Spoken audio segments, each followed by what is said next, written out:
Don't forget to subscribe. Afterwards, the wisest and most spiritual books from the greatest authors await you every day. And now buckle up, sit back and we'll begin. Carlos Castaneda. Book 4. Tales of Power. Part 1. A Witness to the Acts of Power. An Appointment with Knowledge. I had not seen Don Juan for several months. It was the autumn of 1971.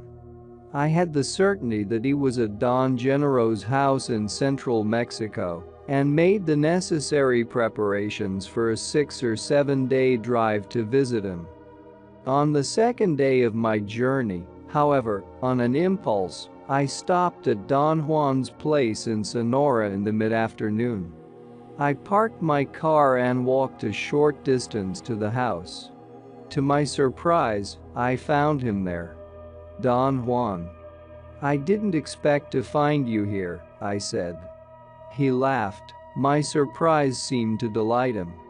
He was sitting on an empty milk crate by the front door. He appeared to have been waiting for me. There was an air of accomplishment in the ease with which he greeted me. He took off his hat and flourished it in a comical gesture. Then he put it on again and gave me a military salute. He was leaning against a wall, sitting on the crate as if it were a saddle. Sit down," he said in a jovial tone. "Good to see you again. I was going to go all the way to central Mexico for nothing," I said. "And then I would have had to drive back to Los Angeles. Finding you here has saved me days and days of driving. Somehow you would have found me," he said in a mysterious tone, "but let's say that you owe me the 6 days that you would have needed to get there, days which you should use in doing something more interesting than pressing down on the gas pedal of your car." There was something engaging in Don Juan's smile. His warmth was contagious. "Where's your writing gear?" he asked. I told him that I had left it in the car. He said that I looked unnatural without it and made me go back and get it. "I have finished writing a book," I said. He gave me a long, strange look that produced an itching in the pit of my stomach.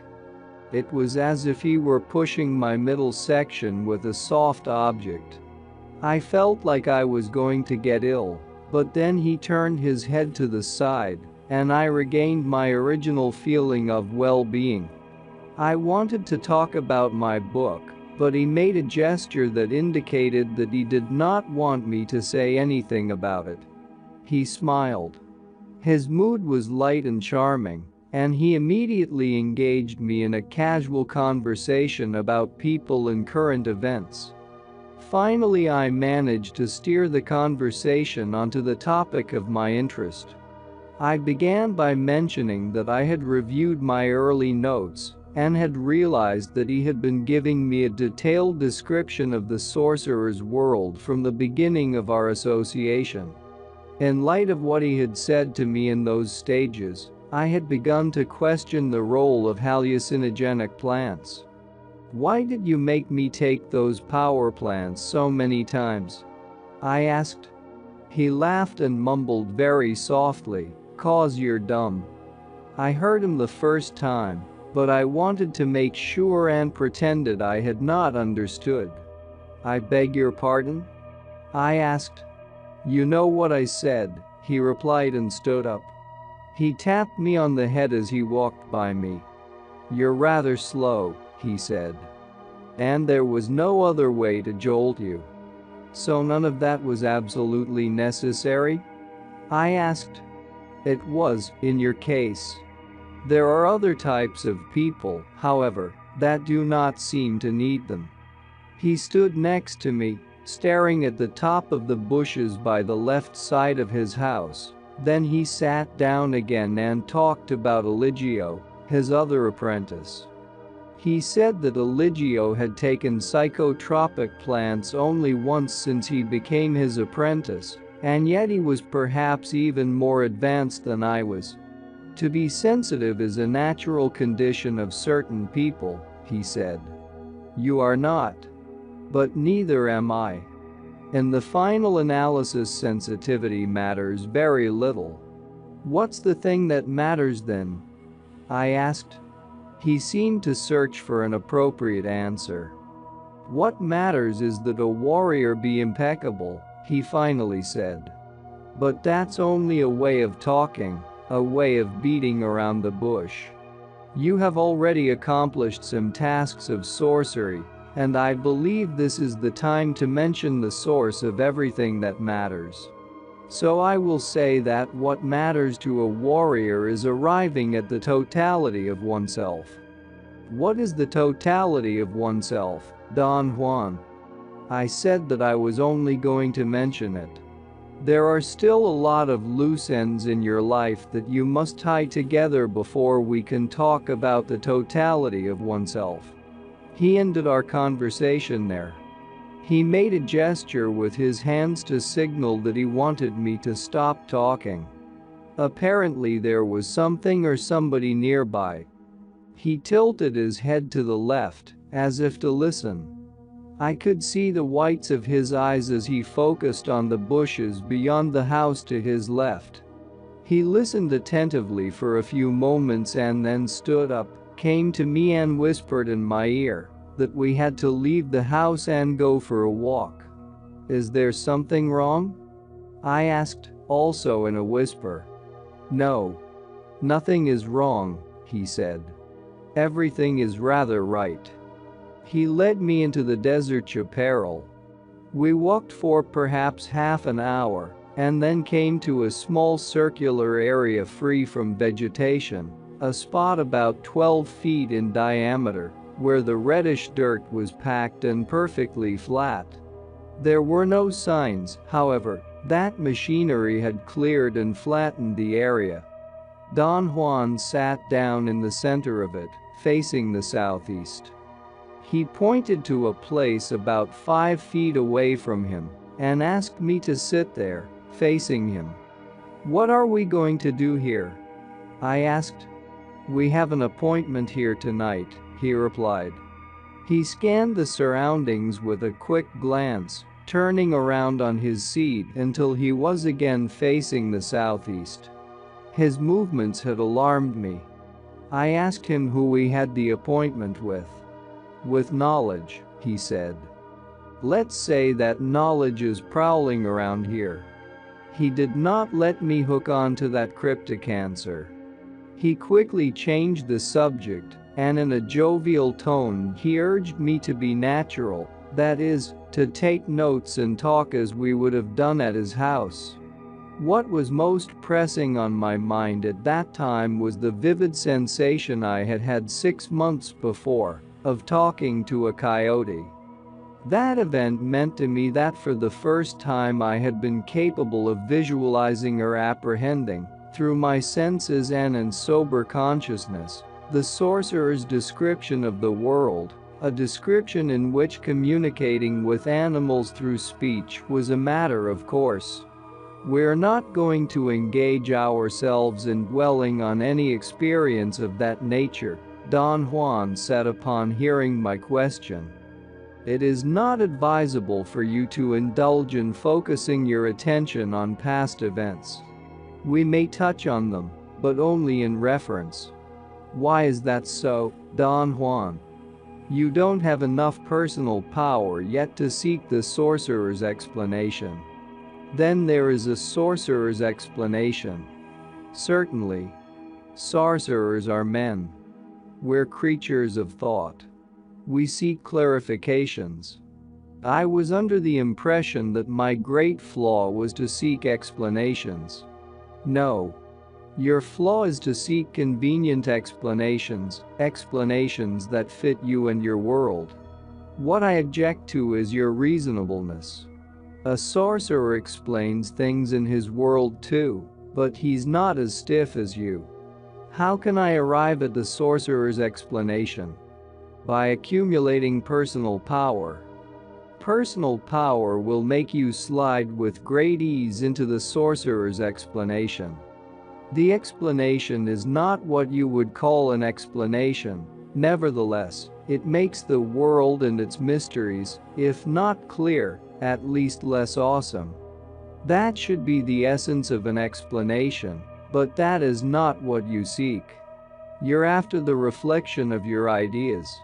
I lost my momentum to ask questions, but his smile urged me to keep on talking. Another issue of great importance to me was his friend Don Juan, and the extraordinary effect that his actions had had on me. Every time I had come into contact with him, I had experienced the most outlandish sensory distortions. Don Juan laughed when I voiced my question. "Genero is stupendous," he said. "But for the time being, there is no sense in talking about him or about what he does to you. Again, you don't have enough personal power to unravel that topic. Wait until you have it, then we will talk." "What if I never have it?" "If you never have it, we'll never talk." "At the rate I'm going, will I ever have enough of it?" I asked. "That's up to you," he replied. "I have given you all the information necessary. Now it's your responsibility to gain enough personal power to tip the scales." "You're talking in metaphors," I said. "Give it to me straight. Tell me exactly what I should do." "If you have already told me, let's say that I've forgotten it." Don Juan chuckled and lay down, putting his arms behind his head. "You know exactly what you need," he said. I told him that sometimes I thought I knew, that most of the time I had no self-confidence. "I'm afraid that you are confusing issues," he said. "The self-confidence of the warrior is not the self-confidence of the average man. The average man seeks certainty in the eyes of the onlooker and calls that self-confidence. The warrior seeks impeccability in his own eyes and calls that humbleness.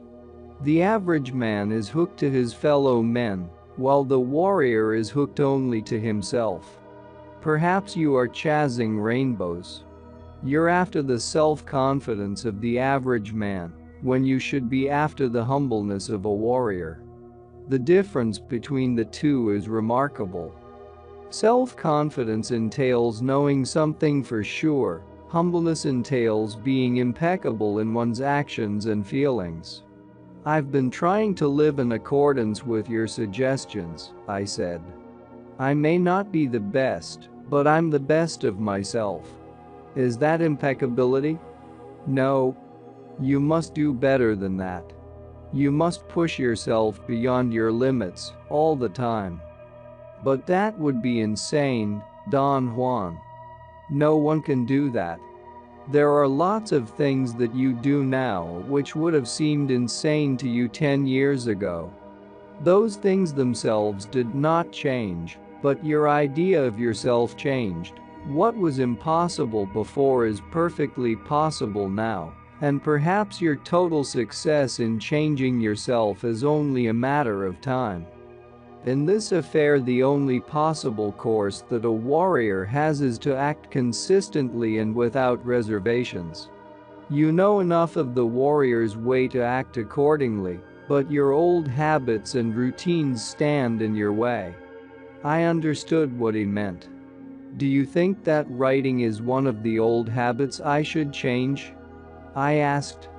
Should I destroy my new manuscript? He did not answer. He stood up and turned to look at the edge of the chaparral. I told him that I had received letters from various people telling me that it was wrong to write about my apprenticeship. They had cited as a precedent that the masters of Eastern esoteric doctrines demanded absolute secrecy about their teachings. Perhaps those masters are just indulging in being masters, Don Juan said without looking at me. I'm not a master, I'm only a warrior. So I really don't know what a master feels like. But maybe I'm revealing things I shouldn't, Don Juan. It doesn't matter what one reveals or what one keeps to oneself, he said. Everything we do, everything we are, rests on our personal power. If we have enough of it, one word uttered to us might be sufficient to change the course of our lives. But if we don't have enough personal power, the most magnificent piece of wisdom can be revealed to us, and that revelation won't make a damn bit of difference. He then lowered his voice as if he were disclosing a confidential matter to me. I'm going to utter perhaps the greatest piece of knowledge anyone can voice, he said. Let me see what you can do with it. Do you know that at this very moment you are surrounded by eternity? And do you know that you can use that eternity, if you so desire? After a long pause, during which he urged me with a subtle movement of his eyes to make a statement, I said that I did not understand what he was talking about. There. Eternity is there, he said, pointing to the horizon. Then he pointed to the zenith. Or there, or perhaps we can say that eternity is like this. He extended both arms to point to the east and west. We looked at each other. His eyes held a question. What do you say to that? He asked, coaxing me to ponder upon his words. I did not know what to say. Do you know that you can extend yourself forever in any of the directions I have pointed to? He went on. Do you know that one moment can be eternity? This is not a riddle, it's a fact, but only if you mount that moment and use it to take the totality of yourself forever in any direction. He stared at me. You didn't have this knowledge before, he said, smiling. Now you do. I have revealed it to you, but it doesn't make a bit of difference, because you don't have enough personal power to utilize my revelation. Yet if you did have enough power, my words alone would serve as the means for you to round up the totality of yourself, and to get the crucial part of it out of the boundaries in which it is contained. He came to my side and poked my chest with his fingers. It was a very light tap. These are the boundaries I'm talking about, he said. One can get out of them. We are a feeling, an awareness encased here. He slapped my shoulders with both hands. My pad and pencil fell to the ground. Don Juan put his foot on the pad and stared at me and then laughed. I asked him if he minded my taking notes. He said no in a reassuring tone and moved his foot away. We are luminous beings, he said, shaking his head rhythmically. And for a luminous being only personal power matters. But if you ask me what personal power is, I have to tell you that my explanation will not explain it. Don Juan looked at the western horizon and said that there were still a few hours of daylight left. We have to be here for a long time, he explained. So, we either sit quietly or we talk. It is not natural for you to be silent, so let's keep on talking. This spot is a power place, and it must become used to us before nightfall. You must sit here, as naturally as possible, without fear or impatience. It seems that the easiest way for you to relax is to take notes, so write to your heart's content. And now, suppose you tell me about your dreaming. His sudden shift caught me unprepared. He repeated his request. There was a great deal to say about it. Dreaming entailed cultivating a peculiar control over one's dreams, to the extent that the experiences undergone in them, and those lived in one's waking hours, acquired the same pragmatic valence. The sorcerer's allegation was that under the impact of dreaming, the ordinary criteria to differentiate a dream from reality became inoperative. Don Juan's praxis of dreaming was an exercise that consisted of finding one's hands in a dream. In other words, One had to deliberately dream that one was looking for and could find one's hands in a dream by simply dreaming that one lifted one's hands to the level of the eyes. After years of unsuccessful attempts, I had finally accomplished the task. Looking at it in retrospect, it had become evident to me that I had succeeded only after I had gained a degree of control over the world of my everyday life. Don Juan wanted to know the salient points. I began telling him that the difficulty of setting up the command to look at my hands seemed to be, quite often, insurmountable. He had warned me that the early stage of the preparatory facet, which he called setting up dreaming, consisted of a deadly game that one's mind played with itself, and that some part of myself was going to do everything it could to prevent the fulfillment of my task. That could include, Don Juan had said, plunging me into a loss of meaning, melancholy, or even a suicidal depression. I did not go that far, however. My experience was rather on the light comical side. Nonetheless, the result was equally frustrating. Every time I was about to look at my hands in a dream, something extraordinary would happen. I would begin to fly, or my dream would turn into a nightmare, or it would simply become a very pleasant experience of bodily excitation. Everything in the dream would extend far beyond the normal in matters of vividness and, therefore, be terribly absorbing. My original intention of observing my hands was always forgotten in light of the new situation. One night, quite unexpectedly, I found my hands in my dreams. I dreamt that I was walking on an unknown street in a foreign city, and suddenly I lifted up my hands and placed them in front of my face. It was as if something within myself had given up and had permitted me to watch the backs of my hands. Don Juan's instructions had been that as soon as the sight of my hands would begin to dissolve or change into something else, I had to shift my view from my hands to any other element in the surroundings of my dream. In that particular dream, I shifted my view to a building at the end of the street. When the sight of the building began to dissipate, I focused my attention on the other elements of the surroundings in my dream. The end result was an incredibly clear composite picture of a deserted street in some unknown foreign city. Don Juan made me continue with my account of other experiences in dreaming. We talked for a long time. At the end of my report, he stood up and went to the bushes. I also stood up. I was nervous.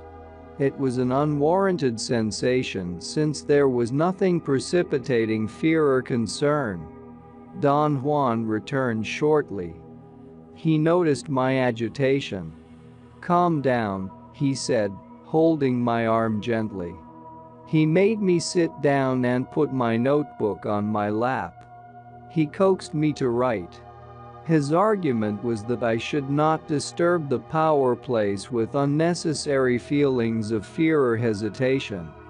"Why do I get so nervous?" I asked. "It's natural," he said.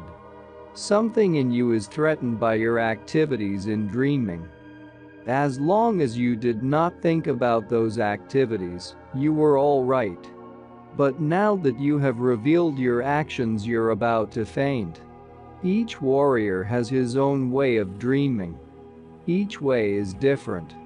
The only thing which we all have in common is that we play tricks in order to force ourselves to abandon the quest. The countermeasure is to persist in spite of all the barriers and disappointments.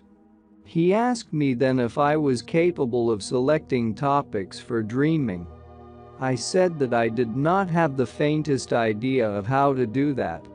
The sorcerer's explanation of how to select a topic for dreaming, he said, is that a warrior chooses the topic by deliberately holding an image in his mind while he shuts off his internal dialogue.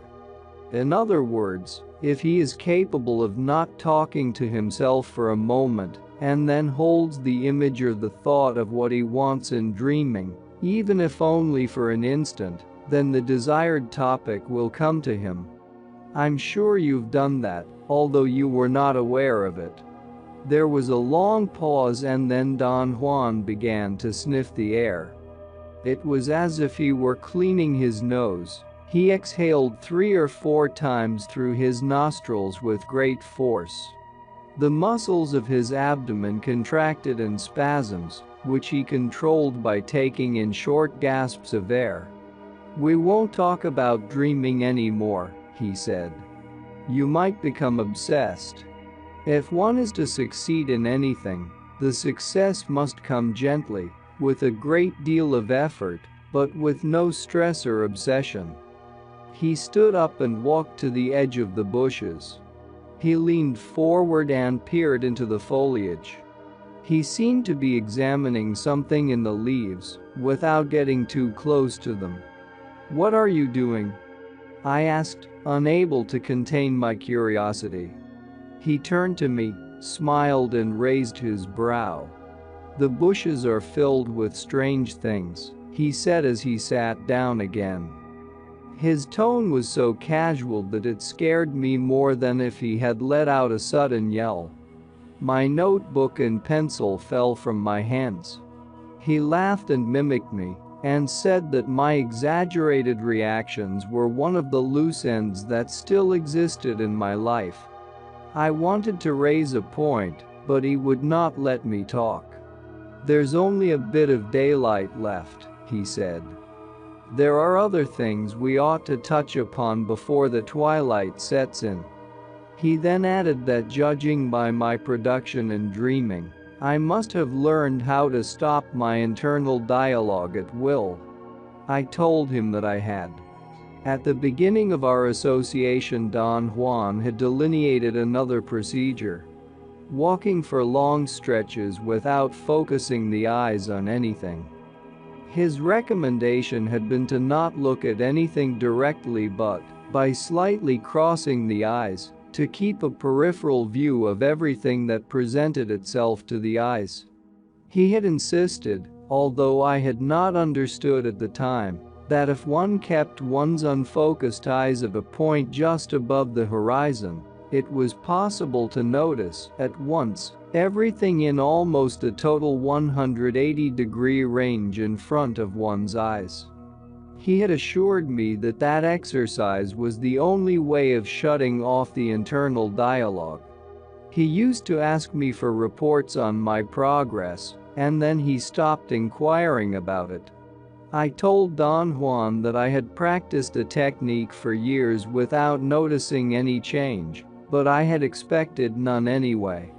One day, however, I had the shocking realization that I had just walked for about 10 minutes without having said a single word to myself. I mentioned to Don Juan that on that occasion I also became cognizant that stopping the internal dialogue involved more than merely curtailing the words I said to myself. My entire thought processes had stopped and I had felt I was practically suspended, floating. A sensation of panic had ensued from that awareness, and I had to resume my internal dialogue as an antidote. "I've told you that the internal dialogue is what grounds us," Don Juan said. "The world is such and such or so and so, only because we talk to ourselves about its being such and such or so and so." Don Juan explained that the passageway into the world of sorcerers opens up after the warrior has learned to shut off the internal dialogue. "To change our idea of the world is the crux of sorcery," he said. "And stopping the internal dialogue is the only way to accomplish it. The rest is just padding. Now you're in the position to know that nothing of what you've seen or done, with the exception of stopping the internal dialogue, could by itself have changed anything in you, or in your idea of the world. The provision is, of course, that that change should not be deranged." Now you can understand why a teacher doesn't clamp down on his apprentice. That would only breed obsession and morbidity. He asked for details of other experiences I had had in shutting off the internal dialogue. I recounted everything that I could remember. We talked until it became dark, and I could no longer take notes in a comfortable manner. I had to pay attention to my writing, and that altered my concentration. Don Juan became aware of it and began to laugh. He pointed out that I had accomplished another sorcery task, writing without concentrating. The moment he said it, I realized that I really did not pay attention to the act of taking notes. It seemed to be a separate activity I had nothing to do with. I felt odd. Don Juan asked me to sit by him in the center of the circle. He said it was too dark, and I was no longer safe sitting so close to the edge of the chaparral. I felt a chill up my back and jumped to his side. He made me face the southeast and asked me to command myself to be silent and without thoughts. I could not do it at first and had a moment of impatience. Don Juan turned his back to me and told me to lean on his shoulder for support. He said that once I had quieted down my thoughts, I should keep my eyes open, facing the bushes towards the southeast. In a mysterious tone he added that he was setting up a problem for me, and that if I resolved it, I would be ready for another facet of the sorcerer's world. I posed a weak question about the nature of the problem. He chuckled softly. I waited for his answer, and then something in me was turned off. I felt I was suspended. My ears seemed to unplug, and a myriad of noises in the chaparral became audible. There were so many that I could not distinguish them individually. I felt I was falling asleep, and then all at once something caught my attention. It was not something which involved my thought processes. It was not a vision or a feature of the environment either, yet my awareness had been engaged by something. I was fully awake. My eyes were focused on a spot on the edge of the chaparral, but I was not looking, or thinking, or talking to myself. My feelings were clear bodily sensations. They did not need words. I felt I was rushing through something indefinite. Perhaps what would have ordinarily been my thoughts were rushing. At any rate, I had the sensation that I had been caught in a landslide, and something was avalanching, with me at the crest. I felt the rush in my stomach. Something was pulling me into the chaparral. I could distinguish the dark mass of the bushes in front of me. It was not, however, an undifferentiated darkness as it would ordinarily be. I could see every individual bush as if I were looking at them in a dark twilight. They seemed to be moving.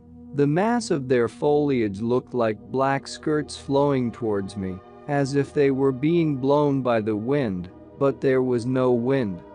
I became absorbed in their mesmerizing movements. It was a pulsating ripple that seemed to draw them nearer and nearer to me. And then I noticed a lighter silhouette which seemed to be superimposed on the dark shapes of the bushes. I focused my eyes on a spot to the side of the lighter silhouette, and I could make out a chartreuse glow on it. Then I looked at it without focusing, and I had the certainty that the lighter silhouette was a man hiding in the underbrush.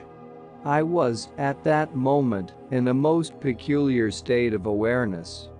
I was cognizant of the surroundings and of the mental processes that the surroundings engendered in myself, yet I was not thinking as I ordinarily think.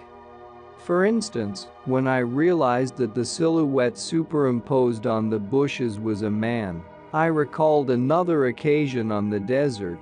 I had noticed then, while Don Genero and I were walking in the chaparral at night, that a man was hiding in the bushes behind us, But the instant I had attempted to explain the phenomenon rationally, I lost sight of the man. This time, however, I felt I had the upper hand and I refused to explain or to think anything at all. For a moment I had the impression that I could hold the man and force him to remain where he was. I then experienced a strange pain in the pit of my stomach. Something seemed to rip inside me, and I could not hold the muscles of my midsection tense any longer. At the very moment I let go, the dark shape of an enormous bird, or some sort of flying animal, lurched at me from the chaparral. It was as if the shape of the man had turned into the shape of a bird. I had the clear conscious perception of fear. I gasped and then let out a loud yell and fell on my back. Don Juan helped me up. His face was very close to mine. He was laughing. "What was that?" I shouted. He hushed me, putting his hand over my mouth. He put his lips to my ear and whispered that we had to leave the area in a calm and collected fashion, as if nothing had happened. We walked side by side. His pace was relaxed and even. A couple of times he turned around quickly. I did the same, and twice I caught sight of a dark mass that seemed to be following us. I heard a loud eerie shriek behind me. I experienced a moment of sheer terror. Ripples ran through the muscles of my stomach. They came in spasms and grew in intensity until they simply forced my body to run.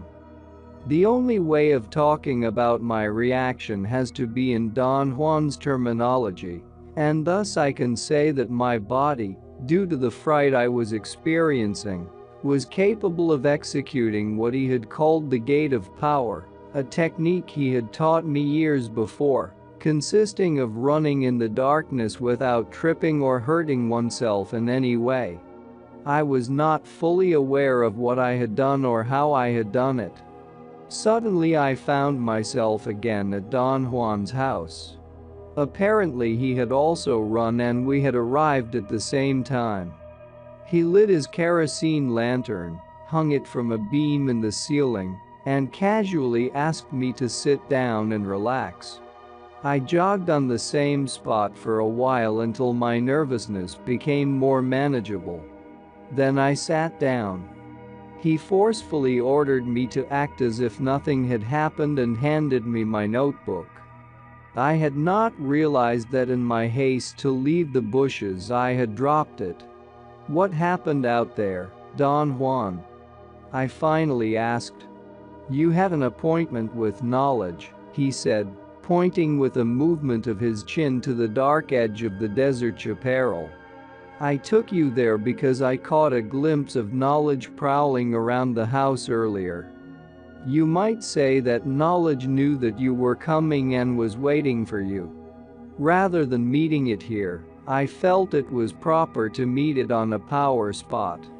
Then I set up a test to see if you had enough personal power to isolate it from the rest of the things around us. You did fine." "Wait a minute," I protested. "I saw the silhouette of a man hiding behind a bush, and then I saw a huge bird." "You didn't see a man," he said emphatically. "Neither did you see a bird. The silhouette in the bushes and what flew to us was a moth. If you want to be accurate in sorcerer's terms, but very ridiculous in your own terms, you could say that tonight you had an appointment with a moth. Knowledge is a moth." He looked at me piercingly. The light of the lantern created strange shadows on his face. I moved my eyes away. "Perhaps you'll have enough personal power to unravel that mystery tonight," he said. "If not tonight, perhaps tomorrow. Remember, you still owe me 6 days." Don Juan stood up and walked to the kitchen in the back of the house. He took the lantern and set it against a wall on the short round stump that he used as a bench. We sat down on the floor opposite each other, and served ourselves some beans and meat from a pot that he had placed in front of us. We ate in silence. He gave me furtive glances from time to time and seemed on the verge of laughing. His eyes were like two slits. When he looked at me, he would open them a bit, and the moistness of the corneas reflected the light of the lantern.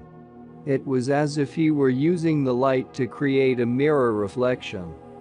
He played with it, shaking his head almost imperceptibly every time he focused his eyes on me.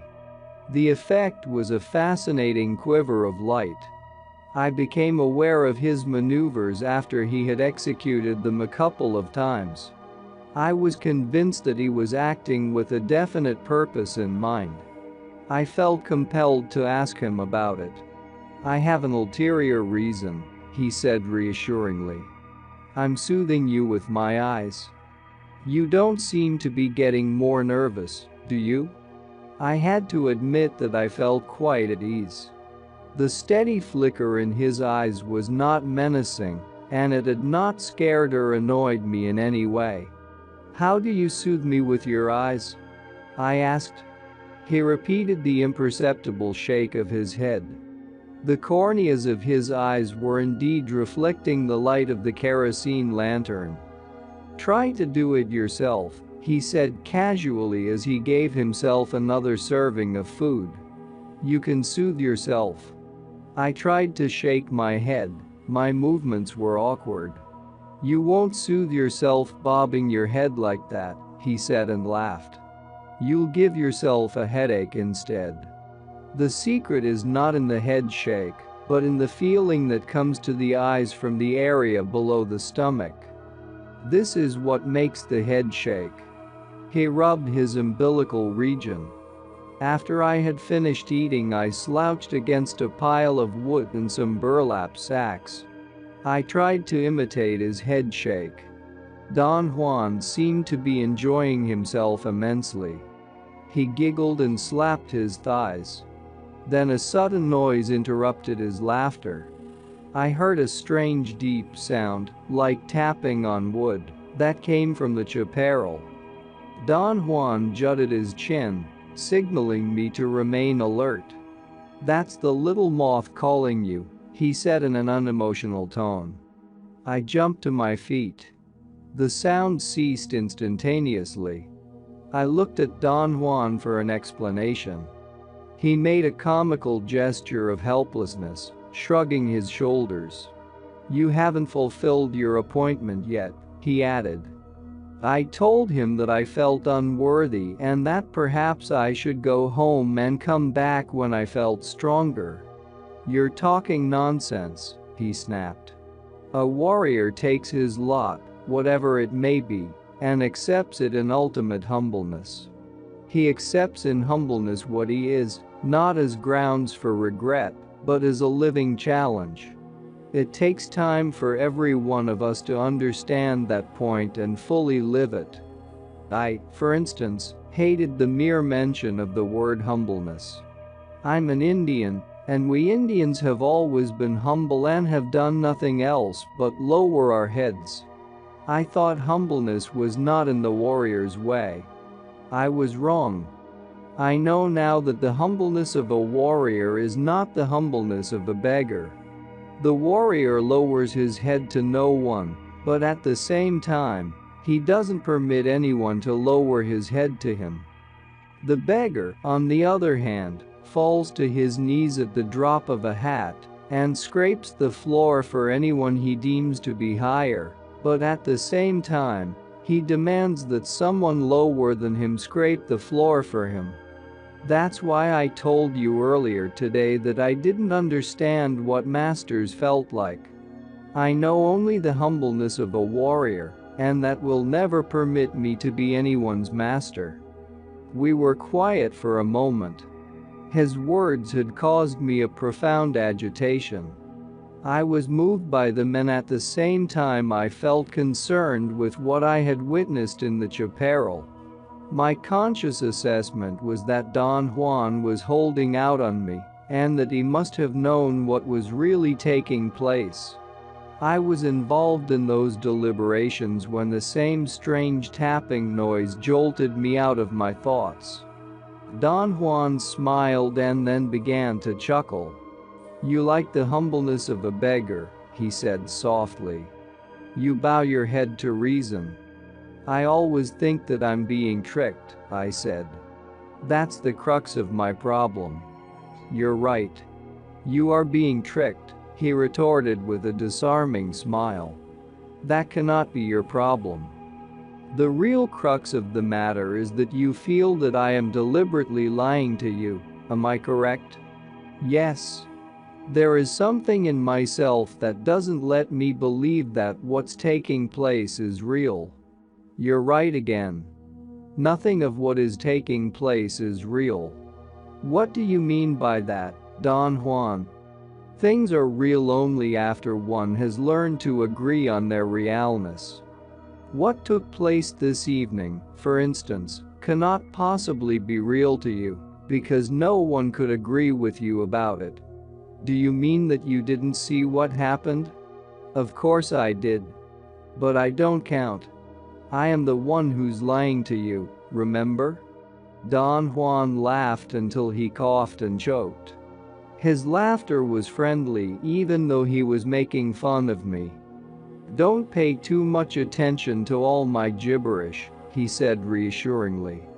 "I'm just trying to relax you, and I know that you feel at home only when you're muddled up." His expression was deliberately comical, and we both laughed. I told him that what he had just said made me feel more afraid than ever. "You're afraid of me?" he asked. "Not of you, but of what you represent." "I represent the warrior's freedom." "Are you afraid of that?" "No. But I'm afraid of the awesomeness of your knowledge. There is no solace for me, no haven to go to." "You're again confusing issues. Solace, haven, fear, all of them are moods that you have learned without ever questioning their value. As one can see, the black magicians have already engaged all your allegiance." "Who are the black magicians, Don Juan?" "Our fellow men are the black magicians. And since you are with them, you too are a black magician. Think for a moment. Can you deviate from the path that they've lined up for you? No. Your thoughts and your actions are fixed forever in their terms. That is slavery. I, on the other hand, brought you freedom. Freedom is expensive, but the price is not impossible. So, fear your captors, your masters. Don't waste your time and your power fearing me." I knew that he was right, and yet in spite of my genuine agreement with him, I also knew that my lifelong habits would unavoidably make me stick to my old path. I did indeed feel like a slave. After a long silence, Don Juan asked me if I had enough strength for another bout with knowledge. "Do you mean with the moth?" I asked half in jest. His body contorted with laughter. It was as if I had just told him the funniest joke in the world. "What do you really mean when you say that knowledge is a moth?" I asked. "I have no other meanings," he replied. "A moth is a moth. I thought that by now, with all your accomplishments, you would have had enough power to see. You caught sight of a man instead, and that was not true seeing." From the beginning of my apprenticeship, Don Juan had depicted the concept of seeing as a special capacity that one could develop, and which would allow one to apprehend the ultimate nature of things. Over the years of our association, I had developed a notion that what he meant by seeing was an intuitive grasp of things, or the capacity to understand something at once, or perhaps the ability to see through human interactions and discover covert meanings and motives. I should say that tonight, when you faced the moth, you were half looking and half seeing, Don Juan proceeded. In that state, although you were not altogether your usual self, You were still capable of being fully aware in order to operate your knowledge of the world. Don Juan paused and looked at me. I did not know what to say at first. How was I operating my knowledge of the world? I asked. Your knowledge of the world told you that in the bushes, one can only find animals prowling or men hiding behind the foliage. You held that thought, and naturally you had to find ways to make the world conform to that thought. But I wasn't thinking at all, Don Juan. Let's not call it thinking then. It is rather the habit of having the world always conform to our thoughts. When it doesn't, we simply make it conform. Moths as large as a man cannot be even a thought, therefore, for you, what was in the bushes had to be a man. The same thing happened with the coyote. Your old habits decided the nature of that encounter too. Something took place between you and the coyote, but it wasn't talk. I have been in the same quandary myself.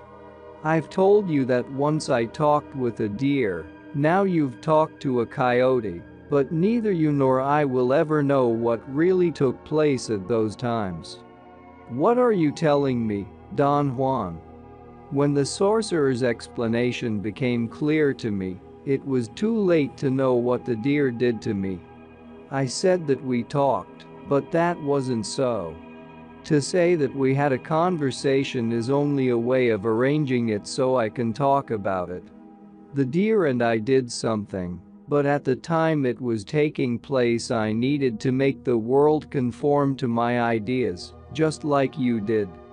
I had been talking all my life, just like you, therefore my habits prevailed and were extended to the deer. When the deer came to me and did whatever it did, I was forced to understand it as talking. Is this the sorcerer's explanation? No. This is my explanation for you. But it is not opposed to the sorcerer's explanation. His statement threw me into a state of great intellectual excitation. For a while I forgot the prowling moth or even to take notes. I tried to rephrase his statements, and we involved ourselves in a long discussion about the reflexive nature of our world. The world, according to Don Juan, had to conform to its description, that is, the description reflected itself. Another point in his elucidation was that we had learned to relate ourselves to our description of the world in terms of what he called habits. I introduced what I thought was a more engulfing term, intentionality, the property of human consciousness, whereby an object is referred to, or is intended. Our conversation engendered a most interesting speculation. Examined in light of Don Juan's explanation, my talk with the coyote acquired a new character. I had indeed intended the dialogue, since I have never known another avenue of intentional communication. I had also succeeded in conforming to the description that communication takes place through dialogue, and thus I made the description reflect itself. I had a moment of great elation. Don Juan laughed and said that to be so moved by words was another aspect of my foolery. He made a comical gesture of talking without sounds. All of us go through the same shenanigans, he said after a long pause. The only way to overcome them is to persist in acting like a warrior. The rest comes of itself and by itself. What is the rest, Don Juan? Knowledge and power. Men of knowledge have both. And yet none of them could tell how they got to have them, except that they had kept on acting like warriors, and at a given moment everything changed. He looked at me. He seemed undecided, then stood up and said that I had no other recourse but to keep my appointment with knowledge. I felt a shiver, my heart began to pound fast. I got up. Don Juan moved around me as if he were examining my body from every possible angle. He signaled me to sit down and keep on writing. "If you get too frightened, you won't be able to keep your appointment," he said. "A warrior must be calm and collected and must never lose his grip." "I'm really scared," I said. "Moth or whatever, there is something prowling around out there in the bushes." "Of course there is," he exclaimed. "My objection is that you insist on thinking that it is a man, just like you insist on thinking that you talked with a coyote." A part of me fully understood his point. There was, however, another aspect of myself that would not let go, and in spite of the evidence clung steadfast to reason. I told Don Juan that his explanation did not satisfy my senses, although I was in complete intellectual agreement with it. "That's the flaw with words," he said in an assuring tone. "They always force us to feel enlightened, but when we turn around to face the world they always fail us, and we end up facing the world as we always have, without enlightenment. For this reason, a sorcerer seeks to act rather than to talk, and to this effect, he gets a new description of the world, a new description where talking is not that important, and where new acts have new reflections." He sat down by me and gazed into my eyes and asked me to voice what I had really seen in the chaparral. I was confronted at the moment with an absorbing inconsistency. I had seen the dark shape of a man, but I had also seen that shape turn into a bird. I had, therefore, witnessed more than my reason would allow me to consider possible. But rather than discarding my reason altogether, something in myself had selected parts of my experience, such as the size and general contour of the dark shape, and held them as reasonable possibilities, while it discarded other parts, such as the dark shape turning into a bird. And thus I had become convinced that I had seen a man. Don Juan roared with laughter when I expressed my quandary. He said that sooner or later the sorcerer's explanation would come to my rescue, and everything would then be perfectly clear, without having to be reasonable or unreasonable. "In the meantime, all I can do for you is to guarantee that that was not a man," he said. Don Juan's gaze became quite unnerving. My body shivered involuntarily. He made me feel embarrassed and nervous. "I'm looking for marks on your body," he explained. "You may not know it, but this evening you had quite a bout out there." "What kind of marks are you looking for?" "Not actual physical marks on your body, but signs, indications in your luminous fibers, areas of brightness. We are luminous beings, and everything we are or everything we feel shows in our fibers. Humans have a brightness peculiar only to them. That's the only way to tell them apart from other luminous living beings. If you would have seen tonight, you would have noticed that the shape in the bushes was not a luminous living being."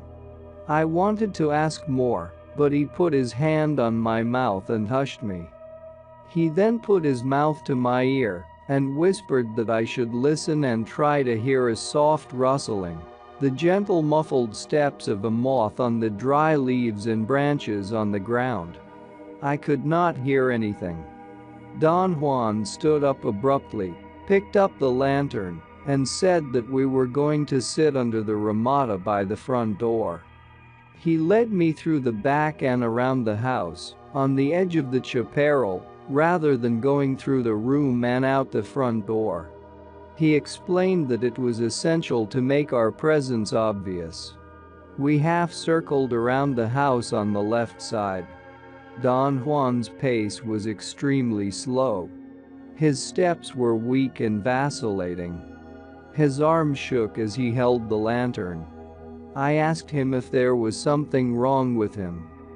He winked at me and whispered that the big moth that was prowling around had an appointment with a young man, and that the slow gait of a feeble old man, was an obvious way of showing who was the appointee.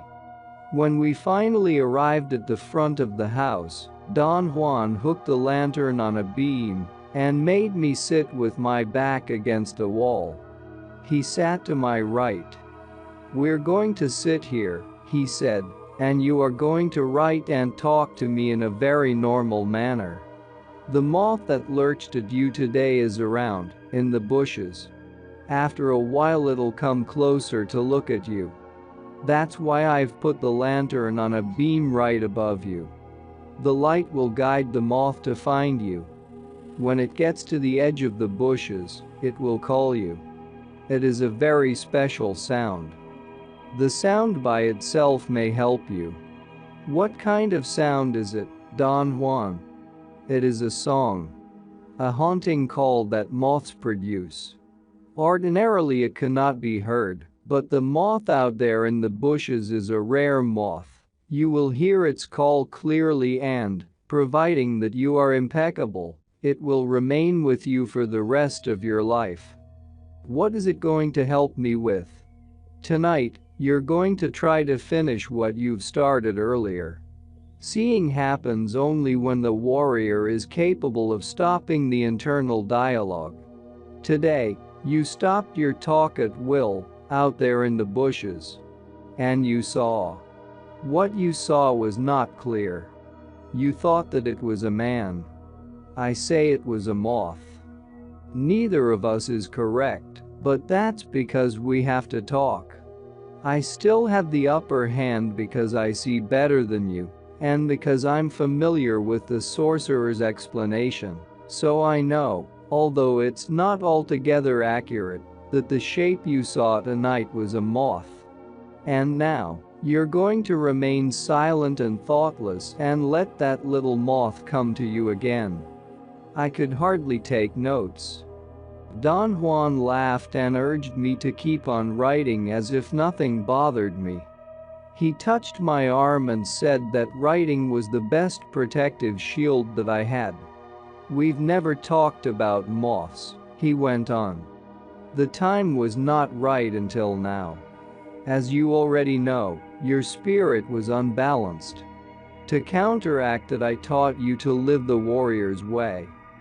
Well, a warrior starts off with the certainty that his spirit is off balance, then by living in full control and awareness, but without hurry or compulsion, he does his ultimate best to gain this balance.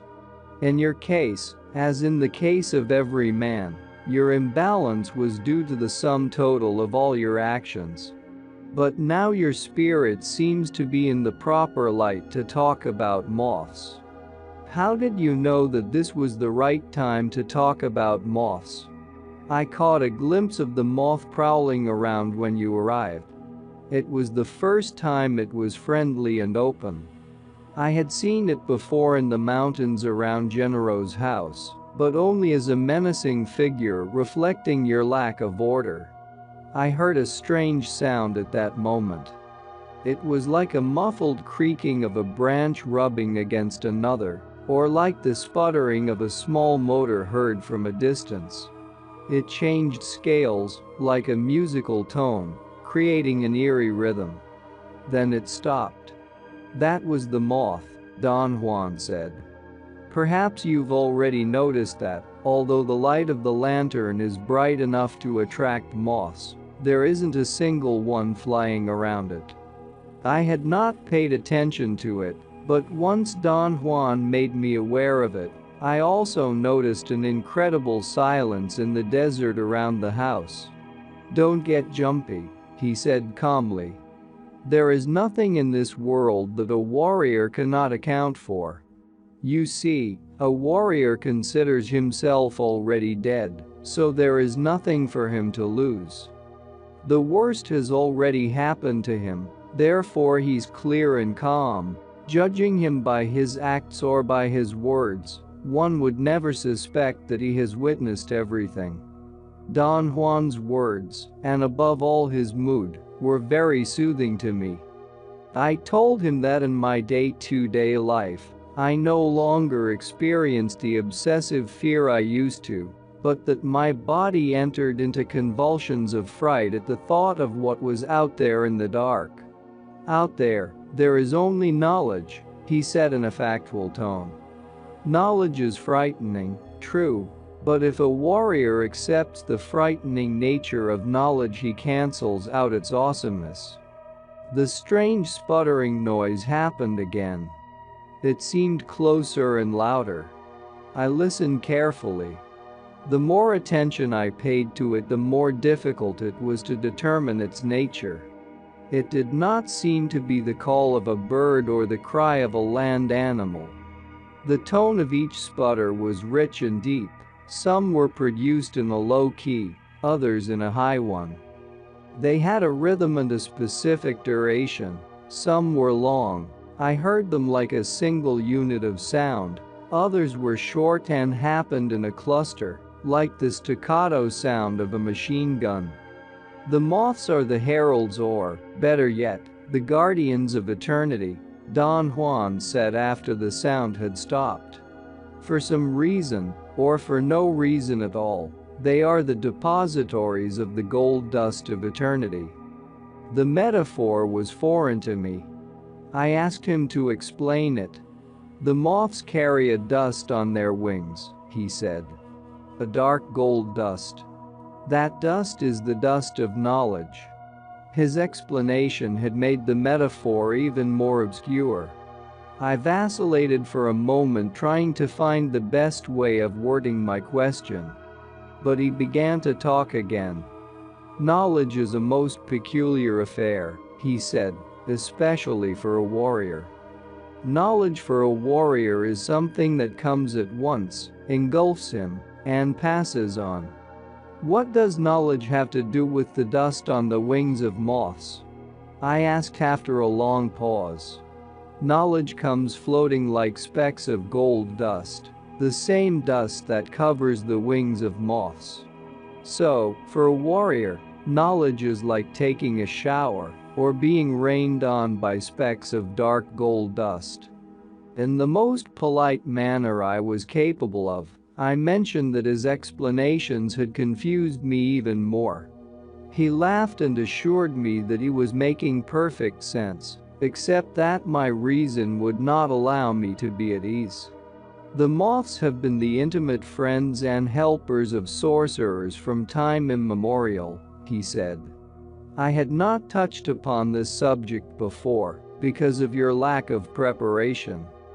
But how can the dust on their wings be knowledge? You'll see. He put his hand over my notebook and told me to close my eyes and become silent and without thoughts. He said that the call of the moth in the chaparral was going to aid me. If I paid attention to it, it would tell me of imminent events. He stressed that he did not know how the communication between the moth and myself was going to be established, neither did he know what the terms of the communication would be. He urged me to feel at ease and confident and trust my personal power. After an initial period of impatience and nervousness, I succeeded in becoming silent. My thoughts diminished in number until my mind was perfectly blank. The noises of the desert chaparral seemed to have been turned on as I became more calm. The strange sound that Don Juan said was made by a moth occurred again. It registered as a feeling in my body and not as a thought in my mind. It occurred to me that it was not threatening or malevolent at all. It was sweet and simple. It was like a child's call. It brought back the memory of a little boy that I once knew. The long sounds reminded me of his round blonde head, the short staccato sounds of his laughter. The most anguishing feeling oppressed me, and yet there were no thoughts in my mind. I felt the anguish in my body. I could no longer remain sitting and slid to the floor on my side. My sadness was so intense that I began to think. I assessed my pain and sorrow, and suddenly found myself in the midst of an internal debate about the little boy. The sputtering sound had ceased. My eyes were closed. I heard Don Juan standing up and then I felt him helping me to sit up. I did not want to speak. He did not say a word. I heard him moving by me. I opened my eyes. He had knelt in front of me and was examining my face, holding the lantern close to me. He ordered me to put my hands over my stomach. He stood up, went to the kitchen and brought me some water. He splashed some on my face and gave me the rest to drink. He sat down next to me and handed me my notes. I told him that the sound had involved me in the most painful reverie. "You are indulging beyond your limits," he said dryly. He seemed to immerse himself in thought, as if he were searching for an appropriate suggestion to make. "The problem for tonight is seeing people," he finally said. "First you must stop your internal dialogue, then you must bring up the image of the person that you want to see. Any thought that one holds in mind in a state of silence is properly a command, since there are no other thoughts to compete with it. Tonight, the moth in the bushes wants to help you, so it will sing for you. Its song will bring the golden specks, and then you will see the person you've selected." I wanted to have more details, but he made an abrupt gesture and signaled me to proceed. After struggling for a few minutes to stop my internal dialogue, I was thoroughly silent. And then I deliberately held the brief thought of a friend of mine.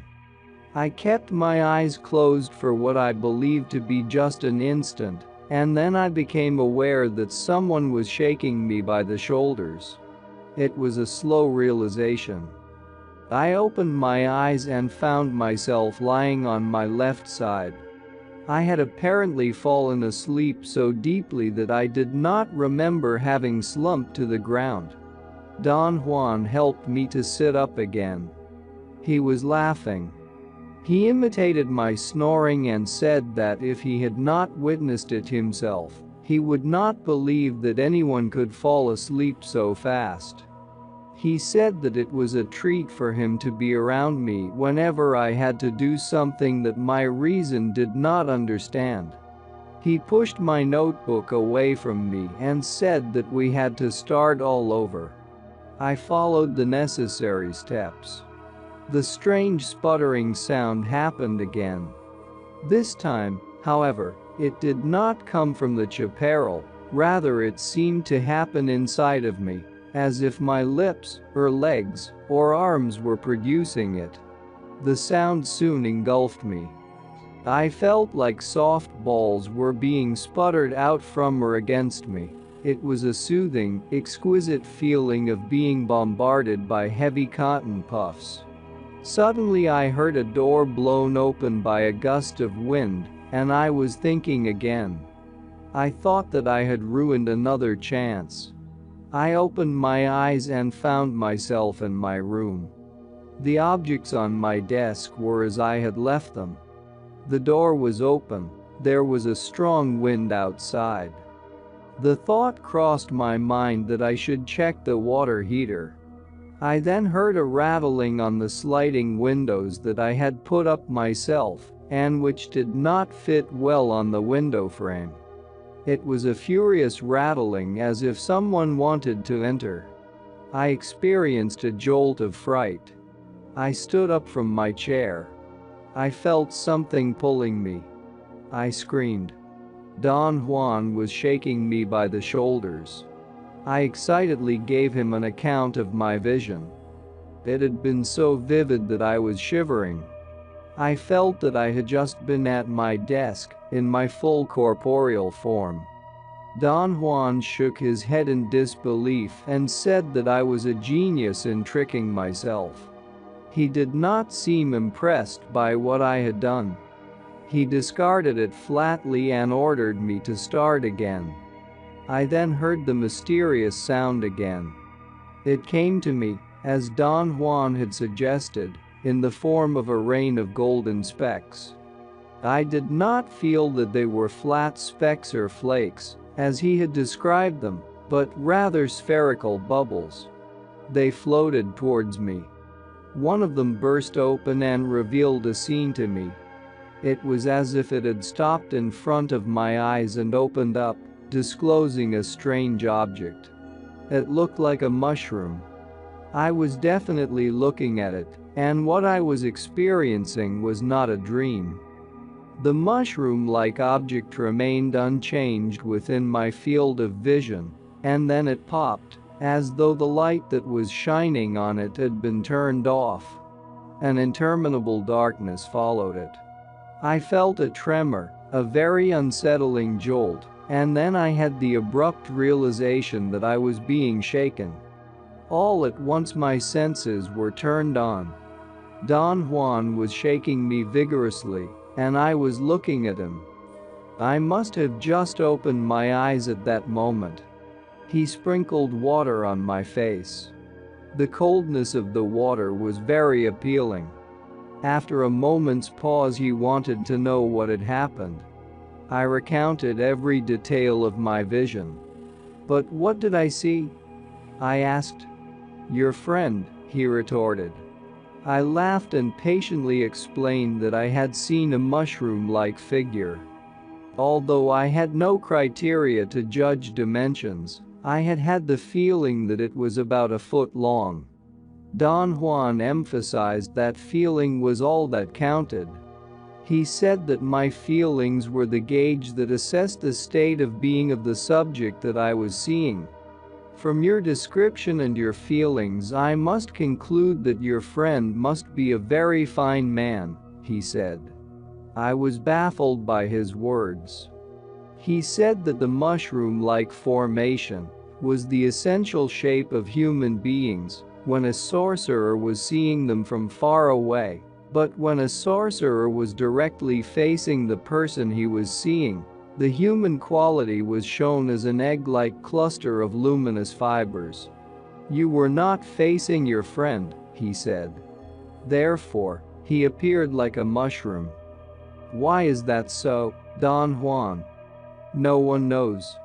That simply is the way men appear in this specific type of seeing." He added that every feature of the mushroom-like formation had a special significance, but that it was impossible for a beginner to accurately interpret that significance. I then had an intriguing recollection.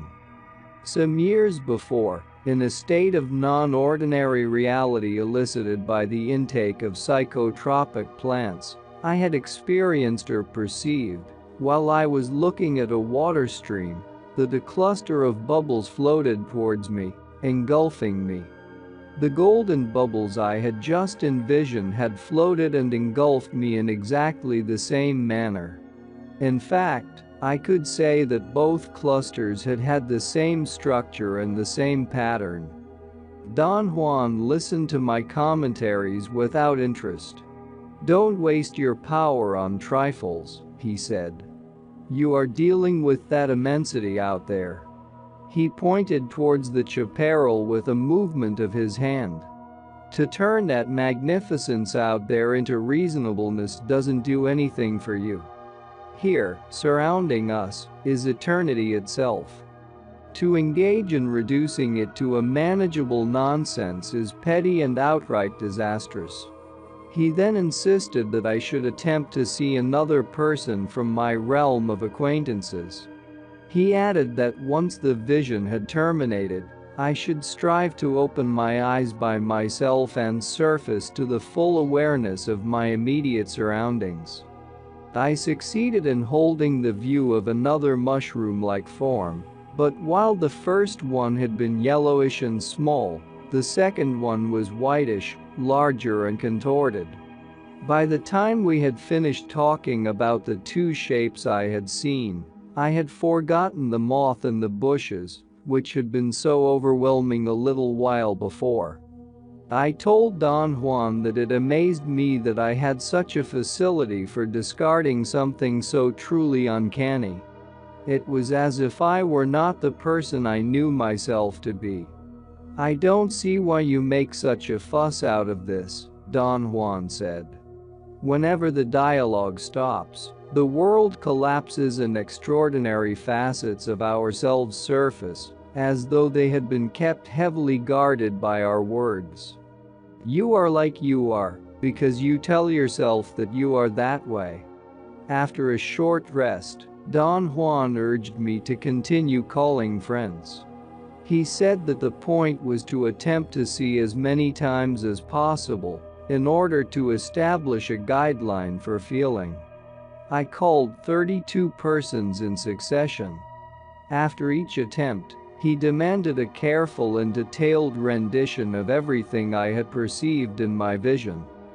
He changed that procedure, however, as I became more proficient in my performance, judging by my stopping the internal dialogue in a matter of seconds, by my being capable of opening my eyes by myself at the end of each experience, and by my resuming ordinary activities without any transition. I noticed this change while we were discussing the coloration of the mushroom-like formations. He had already made the point that what I called coloration was not a hue, but a glow of different intensities. I was about to describe a yellowish glow that I had envisioned when he interrupted me and accurately described what I had seen. From that point on, he discussed the content of each vision, not as if he had understood what I had said, but as if he had seen it himself. When I called him to comment on it, he flatly refused to talk about it. By the time I had finished calling the 32 persons, I had realized that I had seen a variety of mushroom-like shapes and glows, and I had had a variety of feelings towards them, ranging from mild delight to sheer disgust. Don Juan explained that men were filled with configurations that could be wishes, problems, sorrows, worries, and so on. He asserted that only a profoundly powerful sorcerer could untangle the meaning of those configurations, and that I had to be content with viewing only the general shape of men. I was very tired. There was something indeed fatiguing about those strange shapes. My overall sensation was one of queasiness. I had not liked them. They had made me feel trapped and doomed. Don Juan commanded me to write an order to dispel the sensation of somberness.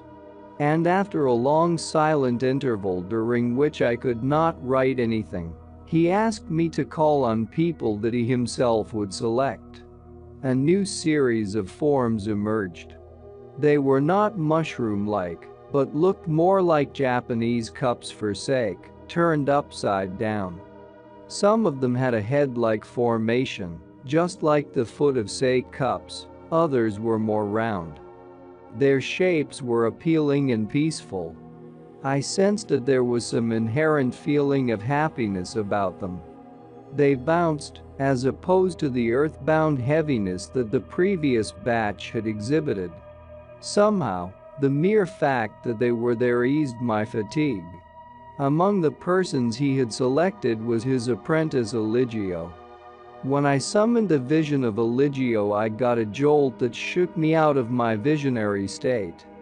Eligio had a long white shape that jerked and seemed to leap at me.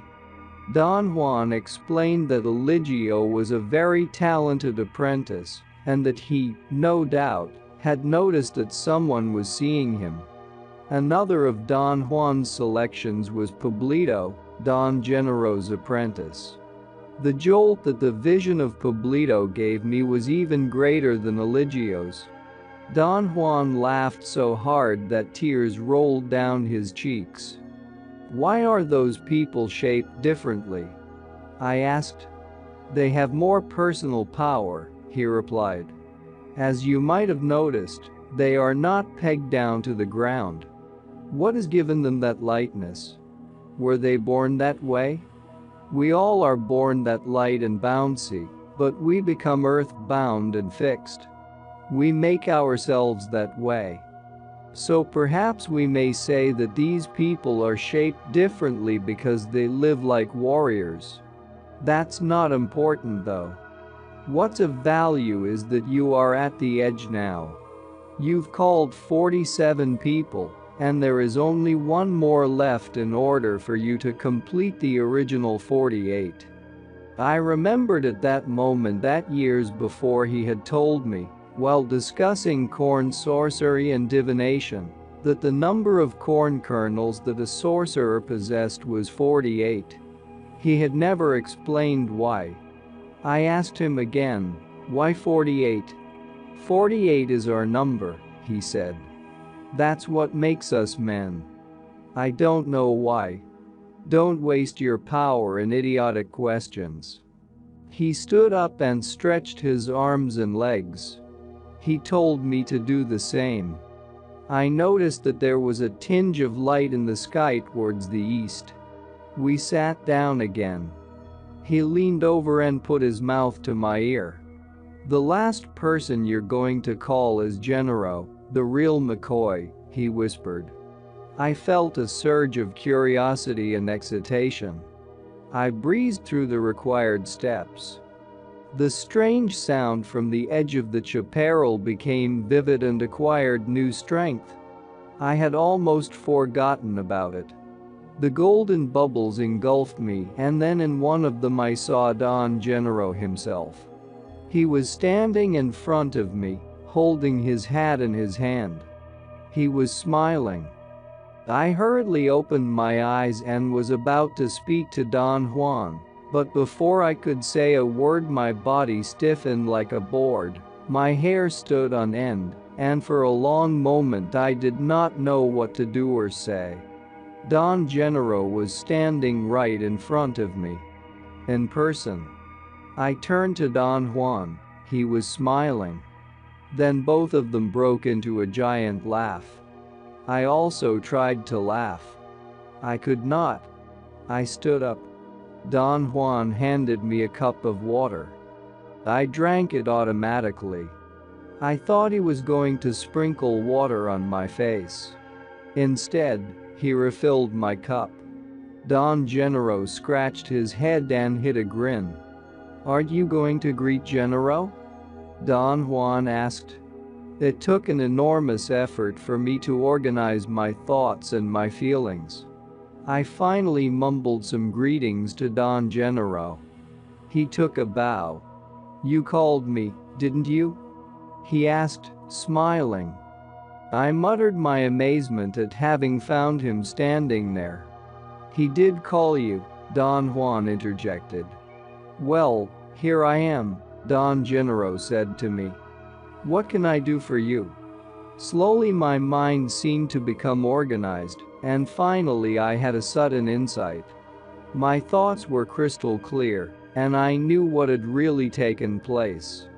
I figured that Don Gennaro had been visiting with Don Juan, and that as soon as they had heard my car approaching, Don Gennaro had slipped into the bushes and had remained in hiding until it got dark. I believed the evidence was convincing. Don Juan, since he had no doubt engineered the entire affair, gave me clues from time to time, thus guiding its development. At the appropriate time, Don Gennaro had made me notice his presence, and when Don Juan and I were walking back to the house, he followed us in the most obvious manner, in order to arouse my fear. Then he had waited in the chaparral and made the strange sound whenever Don Juan had signaled him. The final signal to come out from behind the bushes must have been given by Don Juan, while my eyes were closed after he had asked me to call Don Gennaro. Then Don Gennaro must have walked to the ramada and waited until I opened my eyes, and then scared me out of my wits. The only incongruence in my logical explanatory scheme were that I had actually seen the man hiding in the bushes turn into a bird, and that I had first visualized Don Gennaro as an image in a golden bubble. In my vision he had been dressed exactly as he was in person. Since there was no logical way for me to explain those incongruences, I assumed, as I have always done in similar circumstances, that the emotional stress may have played an important role in determining what I believed I saw. I began to laugh quite involuntarily at the thought of their preposterous trick. I told them about my deductions. They laughed uproariously. I honestly believed that their laughter was the giveaway. "You were hiding in the bushes, weren't you?" I asked Don Gennaro. Don Juan sat down and held his head in both hands. "No. I wasn't hiding," Don Gennaro said patiently. "I was far from here and then you called, so I came to see you." "Where were you, Don Gennaro?" "Far away." "How far?" Don Juan interrupted me and said that Don Gennaro had showed up as an act of deference to me, and that I could not ask where he had been, because he had been nowhere. Don Gennaro came to my defense and said that it was all right to ask him anything. "If you were not hiding around the house, where were you, Don Gennaro?" I asked. "I was at my house," he said with great candor. "In central Mexico?" "Yes. It's the only house I've got." They looked at each other and again broke into laughter. I knew that they were kidding me, but I decided not to contest the point any further. I thought they must have had a reason for engaging themselves in such an elaborate production. I sat down. I felt that I was truthfully cut in two. Some part of me was not shocked at all and could accept any of Don Juan or Don Gennaro's acts at their face value. But there was another part of me that flatly refused. It was my strongest part. My conscious assessment was that I had accepted Don Juan's sorcery description of the world merely on an intellectual basis, while my body as a whole entity refused it, thus my dilemma. But then over the course of the years of my association with Don Juan and Don Gennaro, I had experienced extraordinary phenomena, and those had been bodily experiences, not intellectual ones. Earlier that very night I had executed the gate of power, which, from the point of view of my intellect, was an inconceivable accomplishment, and best of all, I had had incredible visions through no other means than my own volition. I explained to them the nature of my painful and at the same time bona fide perplexity. "This guy is a genius," Don Juan said to Don Gennaro, shaking his head in disbelief. "You're a huge genius, Carlitos," Don Gennaro said as if he were relaying a message. They sat down on either side of me, Don Juan to my right and Don Gennaro to my left. Don Juan observed that soon it was going to be morning. At that instant I again heard the moth's call. It had moved. The sound was coming from the opposite direction. I looked at both of them, holding their gaze. My logical scheme began to disintegrate.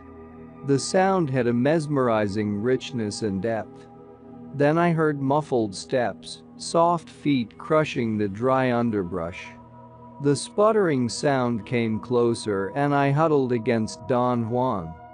He dryly ordered me to see it. I made a supreme effort, not so much to please him as to please myself. I had been sure that Don Gennaro was the moth. But Don Gennaro was sitting with me. What, then, was in the bushes? A moth? The sputtering sound echoed in my ears. I could not stop my internal dialogue altogether. I heard the sound, but I could not feel it in my body as I had done earlier. I heard definite steps. Something was creeping in the dark. There was a loud cracking noise, as if a branch had been snapped in two, and suddenly a terrifying memory seized me. Years before I had spent a dreadful night in the wilderness and had been harassed by something very light and soft, that had stepped on my neck over and over while I crouched on the ground. Don Juan had explained the event as an encounter with the ally, a mysterious force that a sorcerer learned to perceive as an entity. I leaned closer to Don Juan and whispered what I had remembered. Don Gennaro crawled on all fours to get closer to us. "What did he say?" he asked Don Juan in a whisper. "He said that there is an ally out there," Don Juan replied in a low voice. Don Gennaro crawled back and sat down. Then he turned to me and said in a loud whisper, "You're a genius." They laughed quietly.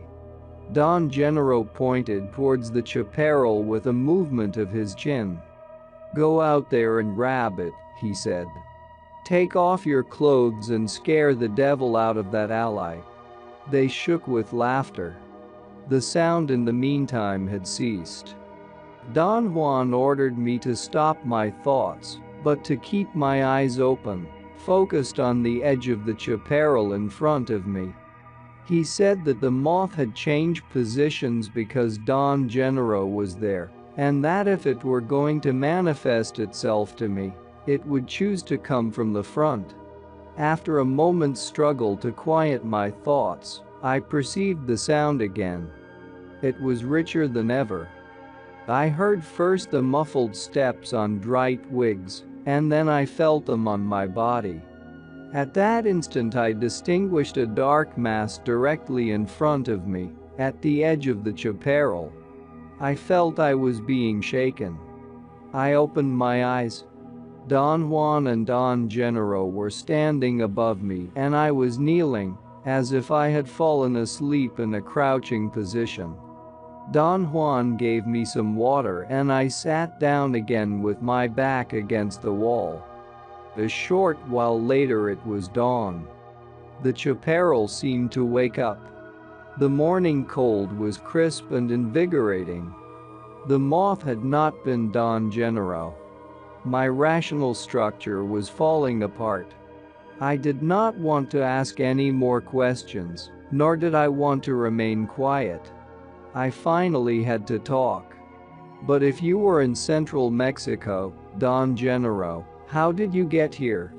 I asked. Don Gennaro made some ludicrous and utterly hilarious gestures with his mouth. "I'm sorry," he said to me, "my mouth doesn't want to talk." He then turned to Don Juan and said, grinning, "Why don't you tell him?" Don Juan vacillated. Then he said that Don Gennaro, as a consummate artist of sorcery, was capable of prodigious deeds. Don Gennaro's chest swelled as if Don Juan's words were inflating it. He seemed to have inhaled so much air that his chest looked twice its normal size. He appeared to be on the verge of floating. He leaped in the air. I had the impression that the air inside his lungs had forced him to jump.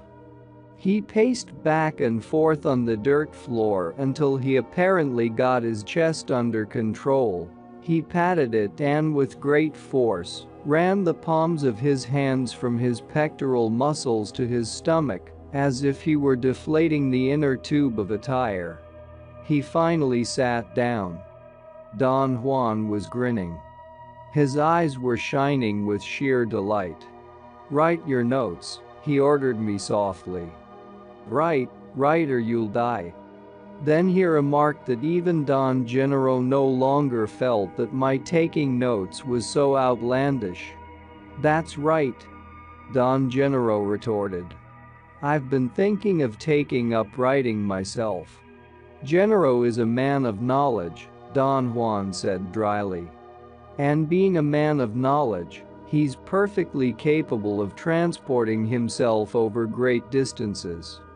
He reminded me that once, years before, the three of us had been in the mountains, and that Don Gennaro, in an effort to help me overcome my stupid reason, had taken a prodigious leap to the peaks of the Sierras, 10 miles away. I remembered the event, but I also remembered that I could not even conceive that he had jumped. Don Juan added that Don Gennaro was capable of performing extraordinary feats at certain times. Genero at certain times is not genero but is double, he said. He repeated it 3 or 4 times. Then both of them watched me as if waiting for my impending reaction. I had not understood what he meant by his double. He had never mentioned that before. I asked for a clarification. There is another genero, he explained. All 3 of us looked at one another. I became very apprehensive. Don Juan urged me with a movement of his eyes to keep on talking. Do you have a twin brother? I asked, turning to Don Genero. Of course, he said. I have a twin. I could not determine whether or not they were putting me on. They both giggled with the abandon of children that were pulling a prank.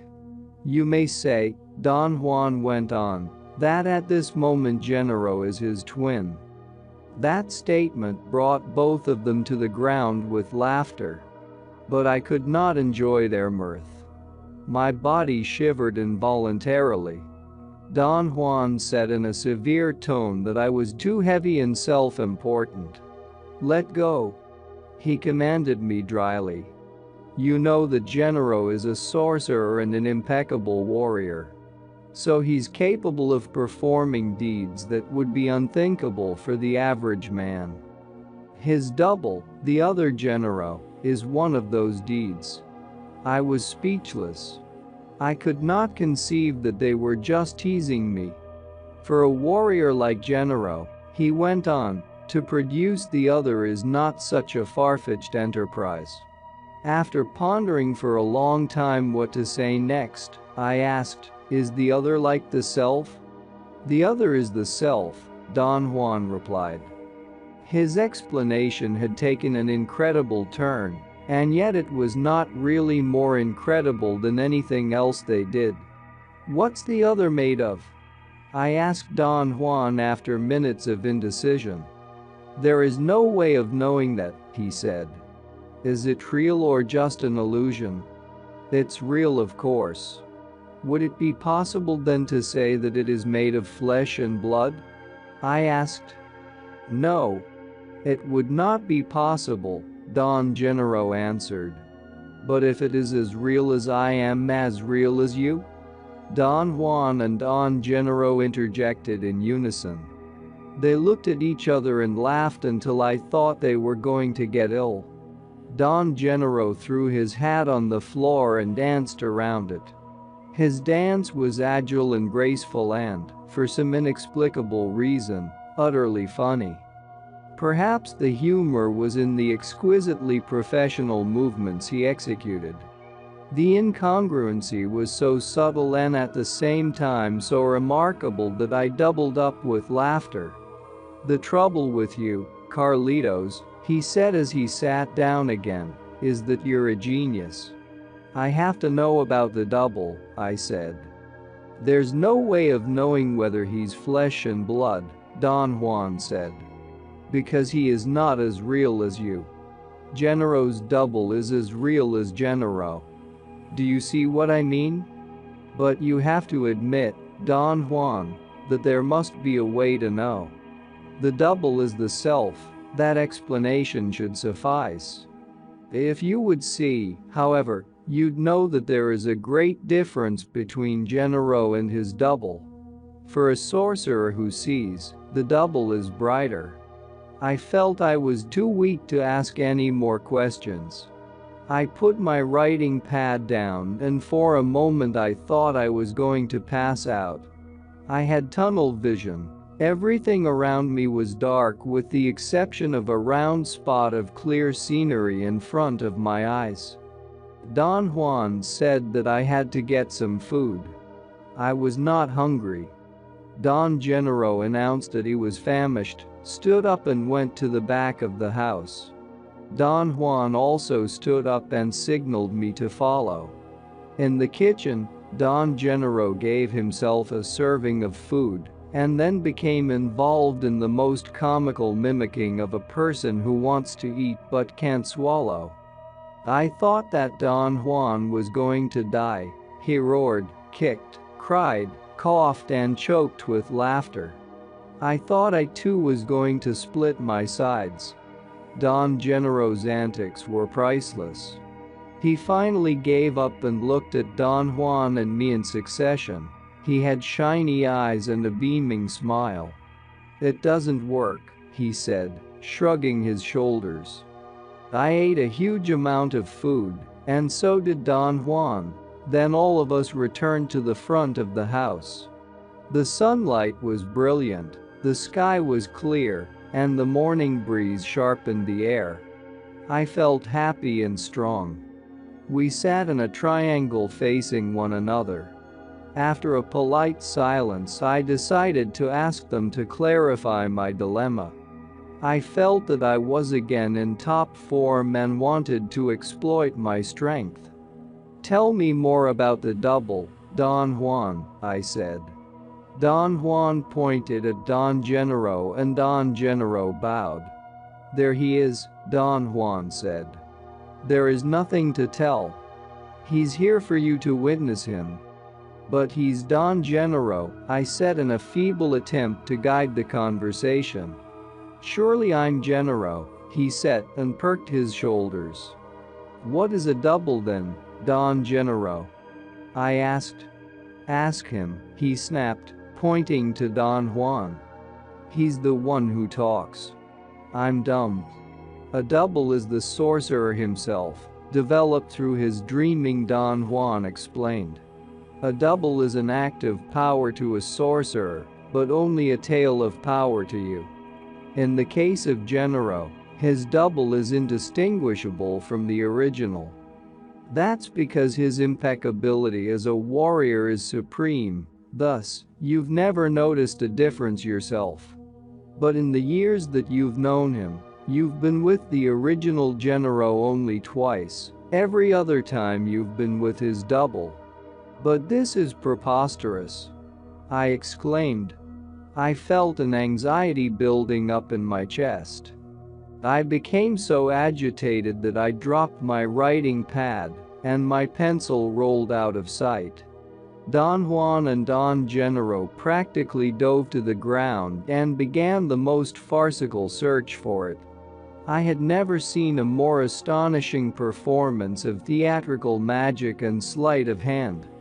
Except that there was no stage, or props, or any type of gadgetry, and most likely the performers were not using sleight of hand. Don Gennaro, the head magician, and his assistant, Don Juan, produced in a matter of minutes the most astounding, bizarre and outlandish collection of objects which they found underneath, or behind, or above every object within the periphery of the Ramada.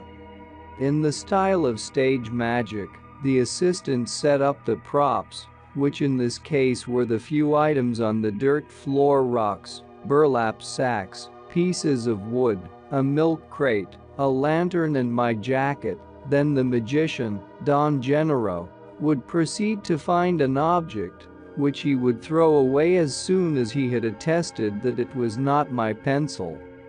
The collection of objects found included pieces of clothing, wigs, eyeglasses, toys, utensils, pieces of machinery, women's underwear, human teeth, sandwiches, and religious objects. One of them was outright disgusting. It was a piece of compact human excrement that Don Gennaro took from underneath my jacket. Finally, Don Gennaro found my pencil and handed it to me after dusting it off with the tail of his shirt. They celebrated their clowning with yells and chuckles. I found myself watching, unable to join them. "Don't take things so seriously, Carlitos," Don Gennaro said with a tone of concern. "Otherwise you're going to bust a." He made a ludicrous gesture that could have meant anything. After their laughter subsided, I asked Don Gennaro what a double did, or what a sorcerer did with the double. Don Juan answered. He said that the double had power, and that it was used to accomplish feats that would be unimaginable under ordinary terms. "I've told you time and time again that the world is unfathomable," he said to me. "And so are we, and so is every being that exists in this world. It is impossible, therefore, to reason out the double. You've been allowed to witness it, though, and that should be more than enough." "But there must be a way to talk about it," I said.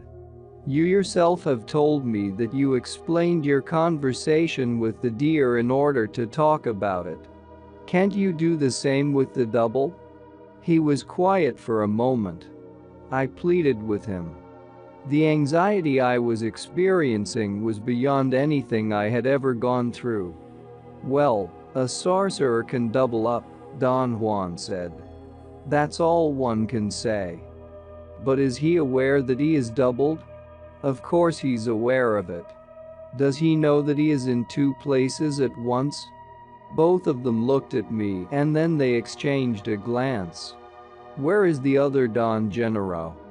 I asked. Don Gennaro leaned towards me and stared into my eyes. "I don't know," he said softly.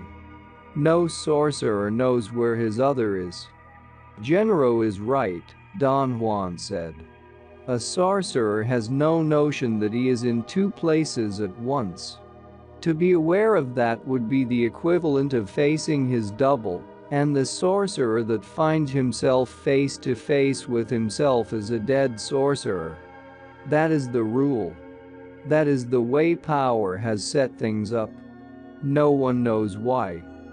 Don Juan explained that by the time a warrior had conquered dreaming and seeing and had developed a double, he must have also succeeded in erasing personal history, self-importance, and routines. He said that all the techniques which he had taught me and which I had considered to be empty talk were, in essence, means for removing the impracticality of having a double in the ordinary world, by making the self and the world fluid, and by placing them outside the bounds of prediction. A fluid warrior can no longer make the world chronological, Don Juan explained. And for him, the world and himself are no longer objects. He's a luminous being existing in a luminous world. The double is a simple affair for a sorcerer because he knows what he's doing. To take notes is a simple affair for you, but you still scare Gennaro with your pencil. Can an outsider, looking at a sorcerer, see that he is in two places at once? I asked Don Juan. Certainly. That would be the only way to know it. But can't one logically assume that the sorcerer would also notice that he has been in two places? Aha! Don Juan exclaimed. For once you've got it right. A sorcerer may certainly notice afterwards that he has been in two places at once.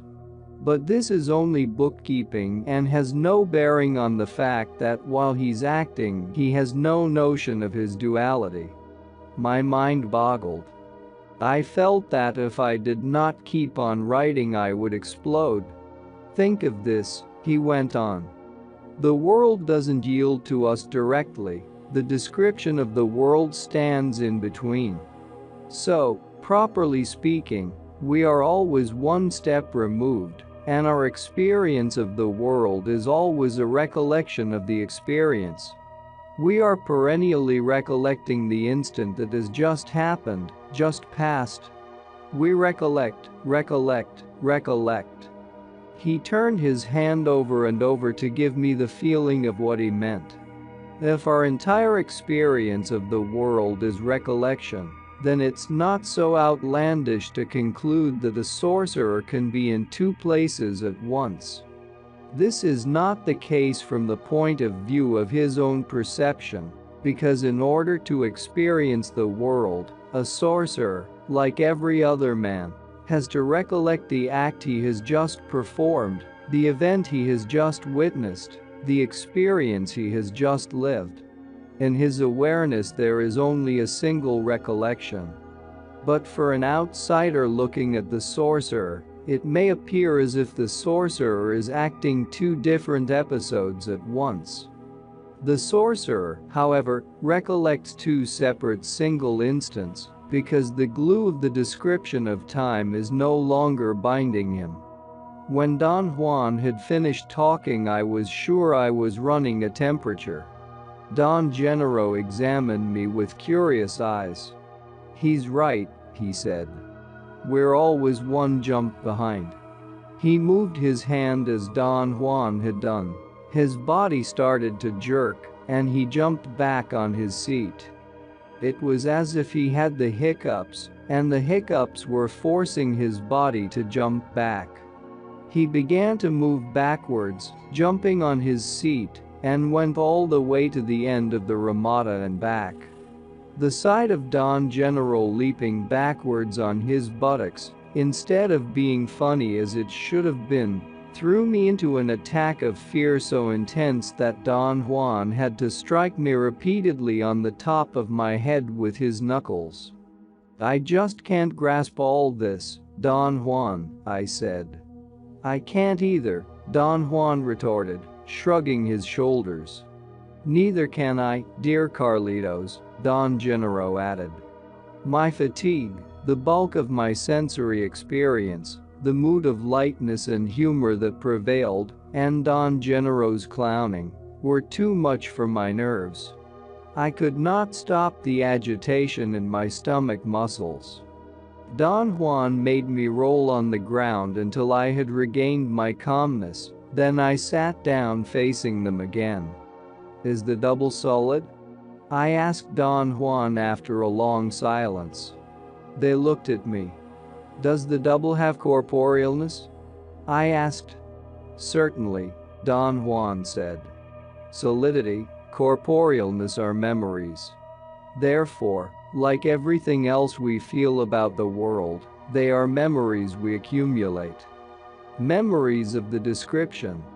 You have the memory of my solidity, the same way you have the memory of communicating through words. Thus, you talked with a coyote and you feel me as being solid." Don Juan put his shoulder next to mine and nudged me lightly. "Touch me," he said. I patted him and then I embraced him. I was close to tears. Don Gennaro stood up and came closer to me. He looked like a small child with shiny, mischievous eyes. He puckered up his lips and looked at me for a long moment. "What about me?" he asked, trying to hide a smile. "Aren't you going to embrace me too?" I stood up and extended my arms to touch him. My body seemed to freeze on the spot. I had no power to move. I tried to force my arms to reach him, but my struggle was in vain. Don Juan and Don Gennaro stood by, watching me. I felt my body contorting under an unknown pressure. Don Gennaro sat down and pretended to sulk because I had not embraced him. He pouted and hit the ground with his heels, then both of them exploded into more roaring laughter. The muscles of my stomach trembled, making my whole body shake. Don Juan pointed out that I was moving my head the way he had recommended earlier, and that was the chance to soothe myself by reflecting a beam of light on the cornea of my eyes. He forcefully dragged me from under the roof of his ramada to the open field and manipulated my body into position so that my eyes would catch the eastern sunlight, but by the time he had put my body in place, I had stopped shivering. I noticed that I was clutching my notebook only after Don Gennaro said that the weight of the sheets was giving me the shivers. I told Don Juan that my body was pulling me to leave. I waved my hand to Don Gennaro. I did not want to give them time to make me change my mind. "Goodbye, Don Gennaro," I yelled. "I have to go now." He waved back at me. Don Juan walked a few yards with me towards my car. "Do you also have a double, Don Juan?" I asked. "Of course." he exclaimed. I had at that moment a maddening thought. I wanted to discard it and leave in a hurry, but something in myself kept on needling me. Over the course of the years of our association, it had become customary for me that every time I wanted to see Don Juan, I would just go to Sonora or Central Mexico, and I would always find him waiting for me. I had learned to take that for granted, and it had never occurred to me until then to think anything of it. Tell me something, Don Juan, I said, half in jest. Are you yourself or are you your double? He leaned over towards me. He was grinning. My double, he whispered. My body leaped in the air as if I had been propelled by a formidable force. I ran to my car. I was just kidding, Don Juan said in a loud voice. You can't go yet. You still owe me 5 more days. Both of them ran towards my car as I was backing up. They were laughing and jumping up and down. Carlitos, call me anytime, Don Gennaro shouted. And that's not all, our experts and regular viewers respond to all comments. Also check if you forgot to subscribe and set your bell to receive notifications about new audiobooks and other useful self-development materials that we release regularly. Join in the discussions, don't forget to give likes and, if possible and inspired, support the development of the channel financially. All useful links will be in the description and the first attached comment. Goodness, love and wisdom to all. And now move on to watch the next part of the video at the links below, or choose something from the playlists of the channel and those you see on the screen.